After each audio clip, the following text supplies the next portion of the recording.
తెలంగాణ ప్రభుత్వం సంక్రాంతి వేళ కీలక నిర్ణయం తీసుకుంది.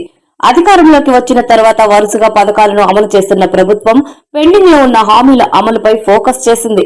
ఉద్యోగుల బకాయిలను ప్రతి నెల నిర్దేశించిన మొత్తంలో విడుదల చేస్తుంది.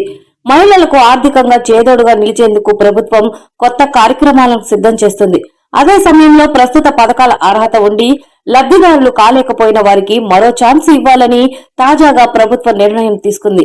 ఈ మేరకు కీలక ప్రకటన చేసింది. దీని ద్వారా గతంలో ఇచ్చిన హామీ దిశగా కార్యాచరణ ప్రారంభించింది. తెలంగాణ ప్రభుత్వం సంక్షేమ పథకాల అమలు విషయంలో మరో కీలక నిర్ణయం తీసుకుంది. అందులో భాగంగా గృహజ్యోతి, మహాలక్ష్మి పథకాలను అర్హత ఉన్న ఇప్పటికీ లబ్ధి పొందిన వారి కోసం మరో అవకాశం కల్పించాలని డిసైడ్ అయింది. అర్హత ఉన్న అందరికీ అవకాశం ఇవ్వాలని తాజాగా నిర్ణయం తీసుకుంది. అందుకోసం వారి నుంచి దరఖాస్తులు స్వీకరించేందుకు కొత్త విధి విధానాలను ఖరారు చేసింది. ప్రతి మండల కేంద్రంలోని ఎంపీడీఓ ఆఫీసుల్లో ప్రజా పాలన అధికారులను నియమించిన ప్రభుత్వం వీరి ద్వారా పథకాలను దరఖాస్తు చేసుకోవచ్చని వెల్లడించింది. దరఖాస్తు చేసుకునేందుకు అవకాశం కల్పించింది.